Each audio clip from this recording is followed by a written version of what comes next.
একটা প্রশ্ন আসছে, আল্লাহর আইন কতটুকু মানলে একজন মানুষ মুসলমান হিসাবে আল্লাহর কাছে বিবেচিত হবে? না হয় সে কোন কাতারে পড়ে, ইচ্ছাকৃত ফরজ নামাজ ত্যাগ করলে ঈমান থাকবে কি না? প্রথম প্রশ্নের উত্তর, আল্লাহর আইন কতটুকু মানলে সে মুসলমান হিসাবে বিবেচিত হবে? প্রিয় ভাইরা আমার, কোরআনে আল্লাহ বলেছেন উদখুলু ফিস সিলমি কাফা, তোমরা ইসলামে দাখিল হও 50%। কতটুকু? পরিপূর্ণরূপে 100%। ইসলামে পরিপূর্ণরূপে দাখিল না হলে কেউ মুসলমান হওয়ার সুযোগ নাই। ইসলাম বলা হয় ইস্তিসলামকে, গর্দান নেহাদান বতাআত ফার্সিতে বলা হয়, অর্থাৎ সারেন্ডার করা, আত্মসমর্পণ করা, এটাই হলো ইসলাম। ভাইরা আমার, এই আত্মসমর্পণটা হবে তখন যখন আপনি আপনার মালিক আল্লাহ রাব্বুল আলামিনের সকল আদেশ নিষেধের সামনে আপনাকে সমর্পণ করে দিবেন, তখনই আপনি মুসলমান হবেন। আপনি যদি বলেন না আমি সমর্পণ একটু হয়েছি বাকিটুকু হই নাই, তাহলে মুসলমান হওয়ার কোনো সুযোগ নেই। বিভিন্ন সময় প্রশাসন অপরাধীদের আত্মসমর্পণের বিভিন্ন অনুষ্ঠান করে থাকে না? কোনো অপরাধে যদি অস্ত্র একটা জমা দিয়ে আরেকটা এক হাতে রেখে পিছনে লুকায় রাখে, এর আত্মসমর্পণ গ্রহণযোগ্য হবে? তাকে ধরে জেলে পাঠাবে না, শাস্তির জন্য শাস্তির বিচারে মুখোমুখি করা হবে না? ঠিক তেমনি ভাবে আল্লাহর আইন, আল্লাহর আদেশ নিষেধ কিছু মন মতো হয়, ভালো লাগে, সেগুলো মানি। যেটা মনের বিরুদ্ধে যায়, নিজের বিরুদ্ধে যায়, সেটা আর মানি না। এই লোক কখনো মুসলমান হতে পারে না। দড়ি মাছ নাচুই পানি টাইপের ইসলাম কখনো আল্লাহর কাছে গ্রহণযোগ্য নয়। পরিপূর্ণরূপে ইসলামে দাখিল হতে হবে। মনে রাখবেন, এই কথা আবার অনেকে ভুল বুঝেন যে শতভাগ মুসলমান কি কেউ হতে পারে? আমরা সবাই তো ভুল ত্রুটি করি। দেখুন, একটা হলো বিশ্বাসগত আর একটা হলো কর্মগত। বিশ্বাসের দিক থেকে 100% আপনাকে আল্লাহ তাআলার বিধিবিধানকে, আদেশ নিষেধকে আপনার জন্য একমাত্র এবং একমাত্র উপযোগী মনে করতে হবে, এটা হলো বিশ্বাস। কর্মের জায়গায় আপনি শতভাগ সঠিক থাকতে পারবেন না, কিছু ভুল ত্রুটি হয়ে যাবে, সেটার কারণে আপনি ঈমান হারা হবেন না। কিন্তু বিশ্বাসের ক্ষেত্রে যদি কোনো ঝামেলা থাকে তাহলে ঈমান থাকবে না। অতএব অনেক লোক আছে আমাদের সমাজে, দেখবেন বলে যে ইসলামের সব আমার ভালো লাগে কিন্তু এই জিনিসটা আমার ভালো লাগে না। আছে না নাই? ইসলামের সব মানি আমি কিন্তু এটা মানি না। নিজের বিরুদ্ধে, দলের বিরুদ্ধে, গোষ্ঠীর বিরুদ্ধে যখন যাবে তখন এটার অপব্যাখ্যা করে ঘুরে এগারা সেটাকে নিজের পক্ষে আনার চেষ্টা করি। আছে না নাই? এরকম যদি হয় তাহলে ভাইরা আমার, কখনো পরিপূর্ণ মুসলমান হওয়া যাবে। আপনি কার্যক্ষেত্রে পরিপূর্ণ মানতে না পারেন, আত্মসমর্পণ পরিপূর্ণ করতে হবে। বাংলাদেশ রাষ্ট্রের সংবিধান যদি কেউ না মানে, অবমাননা করে, অসম্মান করে, রাষ্ট্রকে অস্বীকার করে, রাষ্ট্রের চোখে, আইনের চোখে সে রাষ্ট্রদ্রোহী। ঠিক না বে ঠিক? কিন্তু যদি বাংলাদেশ রাষ্ট্রের আইন লঙ্ঘন করে, অর্থাৎ একটা আইন বিরোধী কাজ করলো সে, তাহলে একজন সাধারণ অপরাধী, তার শাস্তি হতে পারে, মাফও হতে পারে, সামান্য সময় শাস্তি হয়ে আবার ক্ষমাও পাইতে পারে বা বের হয়ে আসতে পারে। ঠিক না বে ঠিক?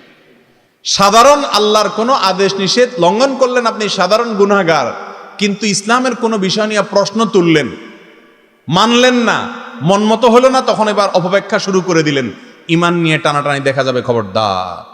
আমি বললাম না একটু আগেই, ফিতনার যুগ চলছে, চতুর্দিক থেকে ফিতনার ঝড় আসছে। কোন ঝড়ে কতজন ঝরে যাচ্ছে কেউ খবরও রাখে। নামাজ পড়তেছে, রোজা রাখতেছে, হজ করতেছে, যাকাত দিচ্ছে, টুপি মাথা দিচ্ছে, ওয়াজ শুনতে আসছে, কিন্তু বেঈমান হয়ে গেছে আল্লাহর আইনকে, আল্লাহর বিধানকে অস্বীকার করার কারণে। আল্লাহ তাআলা আমাদেরকে পূর্ণাঙ্গ আত্মসমর্পণ করার তৌফিক নসিব করুন। দ্বিতীয় প্রশ্ন করেছেন, ইচ্ছাকৃত নামাজ ত্যাগ করলে ঈমান থাকবে কিনা? দেখুন, ইচ্ছাকৃত জেনে শুনে ঠান্ডা মাথা যদি কেউ নামাজ না পড়ে, এই ব্যক্তি মুসলমান থাকবে নাকি কাফের হয়ে যাবে, এই নিয়ে ইমামগণের মধ্যে মতপার্থক্য আছে। অনেক ইমামদের মতে ইচ্ছাকৃত নামাজ ত্যাগ করলে সে কাফের হয়ে যায়, কারণ রাসূল করিম সাল্লাল্লাহু আলাইহি সাল্লাম বলেছেন, বাইনার রাজুলি ওয়াশ শিরকি ওয়াল কুফরি তারকুস সালাহ। একজন মানুষের সাথে শিরিক এবং কুফরের পার্থক্য হলো নামাজ ত্যাগ।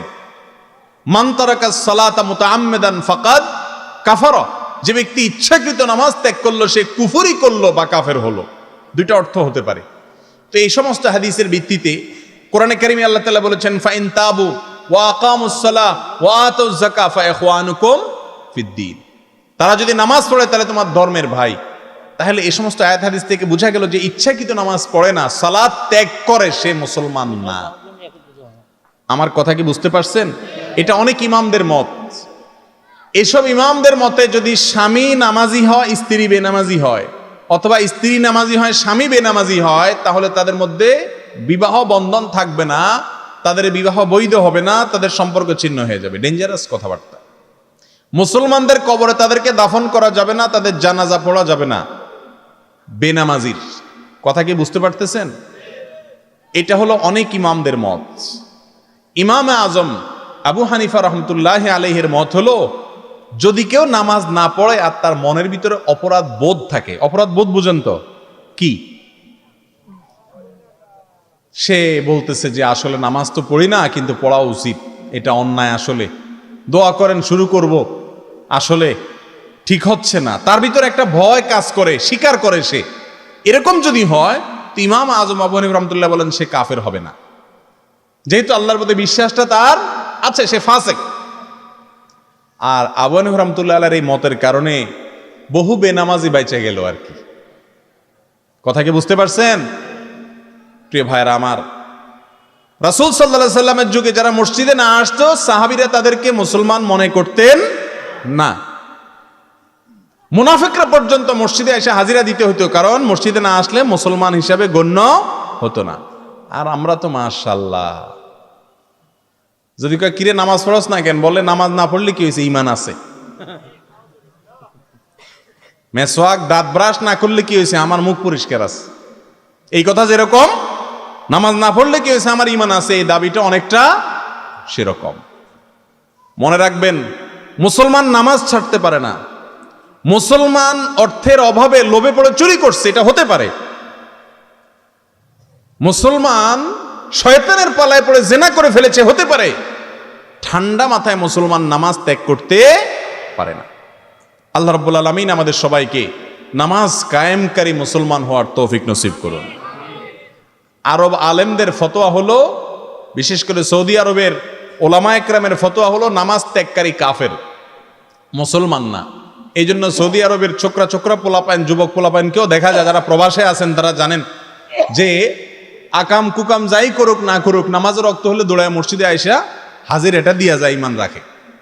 আর আমাদের ইমান তো ভাঙে টাঙে না, বাঙালির ইমান ওই ছোটবেলা লাই লাই পড়ে ধুইছে, আর মরা পর্যন্ত কত আকাম কুকাম, কিসের নামাজ তো নামাজ, আরো কত কিছু, আল্লাহর কত আয়াত, কত আদেশ, কত নিষেধরে লঙ্ঘন করে, অমান্য করে, অস্বীকার করে, ডিনাই করে, এরপরে আবার দাবি করে বলে মুসলমান আমি।